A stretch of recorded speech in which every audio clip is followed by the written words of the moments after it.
Okay, so this is the Lagrangian that we've landed up at, and the terms that we've dropped really are irrelevant. Now, by the way, this Lagrangian would describe the extreme low energy limit of the theory. If you are working at a slightly higher energy, you would need to include some of those irrelevant operators that you've dropped, and their coefficients would need to be fixed by experiment. So as you go to slightly higher energies, you would include more and more irrelevant parameters, and their coefficients would be fixed by experiment. But let's look at the terms that we've got and let's try to understand them. So first of all, the linear term can be removed. So there's no physics in the linear term, so remove the linear term. And the way that we could do that is we could shift the field into the field plus some constant value, and we choose phi naught to eliminate the linear term.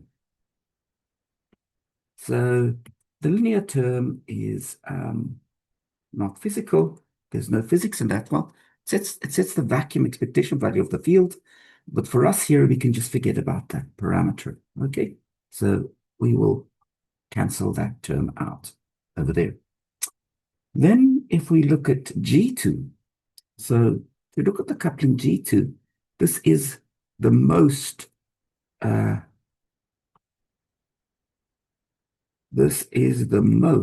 relevant coupling.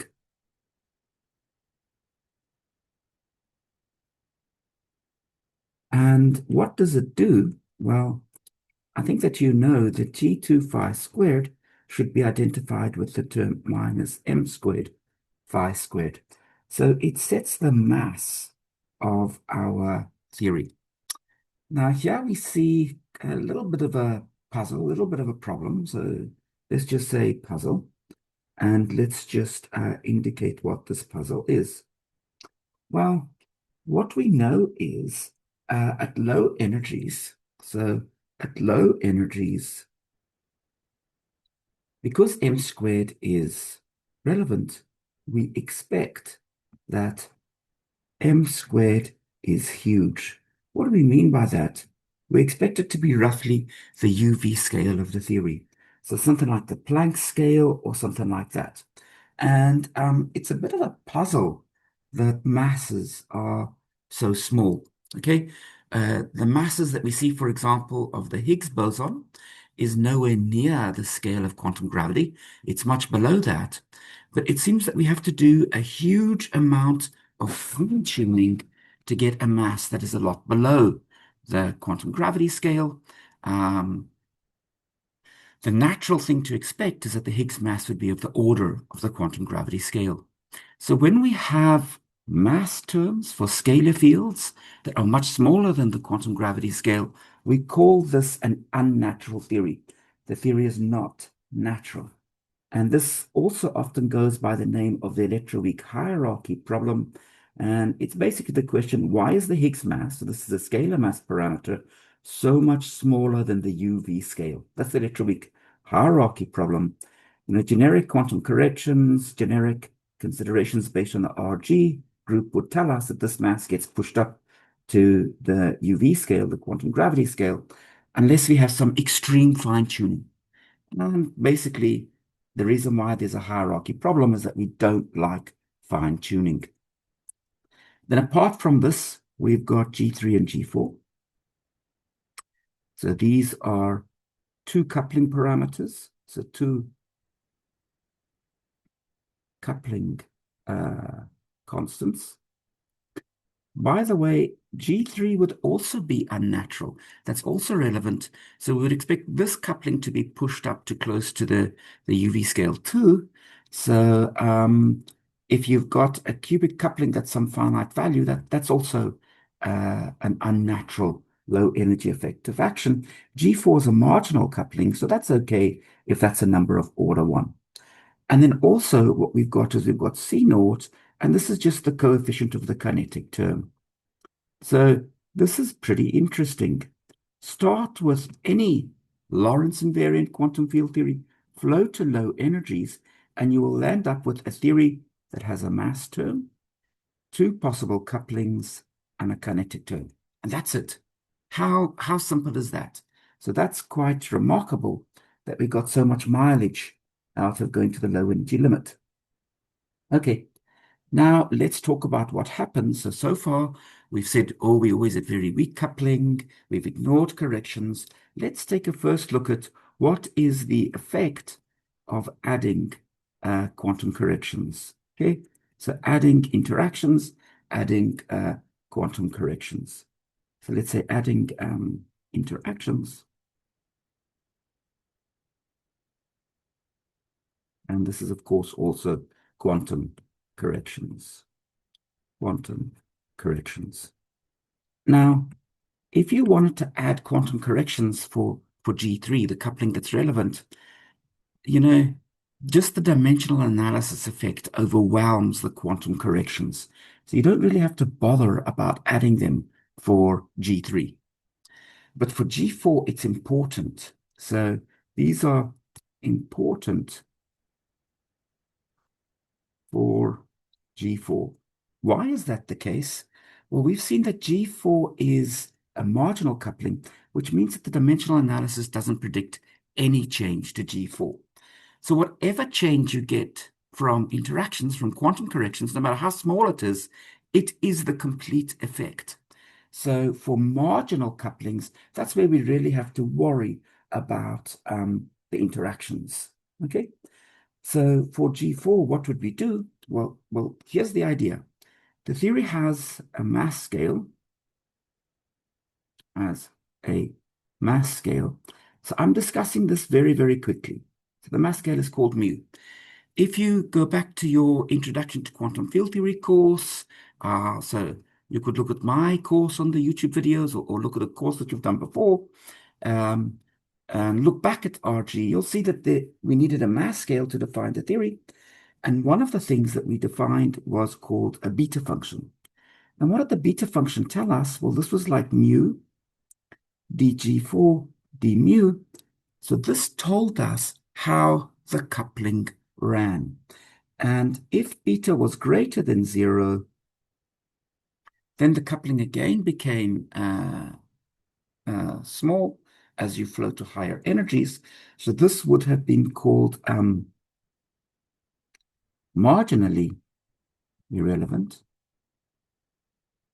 Okay, so as you flow to low energies, this coupling would go to 0, typically only logarithmically, not as a power. And if beta is less than 0, then you would say that you are marginally relevant. Okay, so the marginally comes because dimensional analysis tells you it was marginal, but then quantum corrections make it relevant. So there's marginally irrelevant and marginally relevant. And of course, if you've got b is equal to 0, then you really are a marginal interaction. In a CFT, we need that all beta functions vanish. So in a CFT, all of the beta functions will be equal to 0. This is the difference between a CFT and a general quantum field theory, where you would have the beta function being non-zero. And it would be an interesting quantity to calculate. In a CFT, the beta function would just be 0. Now, the kinetic term also runs. So the kinetic term also runs. And the reason why that runs is due to wave function renormalization. So wave function renormalization. You could also call this field strength renormalization. So you know, for example, that we've already checked by dimensional analysis that the field has dimensions of L to the -1. So for example, let's just look at phi squared. This would have dimensions of L to the -2. So if you were to do a scaling transformation, you could predict how phi squared would change. It would change like an inverse area. We've done these kinds of predictions. You know exactly how it behaves. Actually, that's not how the field behaves in the full quantum theory. Actually, if you do a scale transformation, you find that phi squared would behave something more like this. An L to the -2, and then there's a correction that I'm going to call gamma. And gamma is what you call the anomalous dimension. So phi squared does not really scale. with the length dimension of -2. There's corrections to that. You'd get that by adding up Feynman diagrams when you calculate a correlation function or something like that, and it gives you an anomalous dimension. Now, the beta function in QFT didn't survive when we went to CFT. All beta functions vanish, but the anomalous dimensions do survive. So this is a very important observable in CFT. Important in CFT. So we'll be talking about the space of local operators and the anomalous dimension associated to each local operator. So this is a very important idea that carries over in conformal field theory, and we'll spend some time talking about anomalous dimensions and understanding what they mean. In the same way that energies are the eigenvalues of the Hamiltonian, which generates time translations, the anomalous dimension turns out to be the eigenvalue of the dilatation operator that generates scale transformations. So the anomalous dimension is a very important observable. And if you wanted to calculate the anomalous dimensions and the beta functions in quantum field theory, let me just remind you, the tool that you would use is the Kalan-Samanzik equation. So the Kalan-Samanzik equation. So that's what you should look up in a textbook if you want to review the ideas of beta functions and anomalous dimensions. Good. Okay, maybe now just a quick comment. So when Feynman, Schwinger, and Tominaga and Dyson were doing their work in quantum field theory, people were obsessed with renormalization. And people would talk about renormalizable quantum field theories, so renormalizable QFTs, and non-renormalizable QFTs. And they put forward a principle, and they said that all quantum field theories that are relevant for nature should be renormalizable quantum field theories. So they said these were good theories, and the non-normalizable quantum field theories somehow were bad.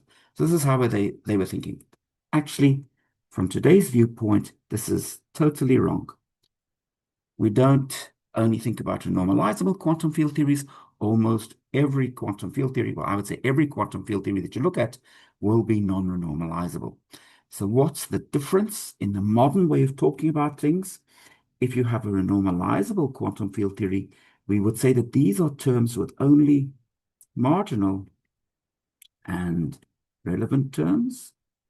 And the non-renormalizable quantum field theory, this is what you get when you include irrelevant couplings. So if you had any quantum field theory that only had marginal and irrelevant couplings, then by the Schwinger, Tominaga, Dyson, Feynman language, that would have been called a renormalizable quantum field theory, whereas any quantum field theory that had irrelevant couplings, they would have called that a non-renormalizable quantum field theory. So gravity, for example, has got an irrelevant coupling. The gravitational constant is irrelevant, so they would have called that non-normalizable. Now, you may have read that we can't quantize gravity, that a theory of quantum gravity doesn't make sense. That's complete nonsense. The correct statement is just that, there's a whole bunch of irrelevant couplings in quantum gravity. We need to make sense of all of them. That's an infinite number of parameters. And we don't have an underlying principle by which to make sense of all of these different couplings. So in that sense, maybe non-normalizable quantum field theories are bad to extrapolate them to the UV because you just have so many parameters that you have to fix that the theory is not very predictive. But it's not that there's a problem with quantizing gravity. We can quantize gravity, no problem. Just that we have to fix the coefficients of all of these irrelevant couplings. So maybe just as a last comment before we move on, why don't you take Newton's second law? Okay, let's go back to black. So take the magnitude of the force. You know that this is Newton's gravitational constant times m1 times m2 over r squared. Again, use units where h bar is equal to c is equal to 1. And in these units, you know that mass is an inverse length, R is a length. Work out the force. You can easily work out what units it has. And then work out what is the units of Newton's uh, universal gravitational constant. And you should find that G is equal to L squared, so that this really is an irrelevant coupling. And that shows you why people would have thought that the theory of gravity is a non-normalizable theory. Okay, great. We'll continue in a moment.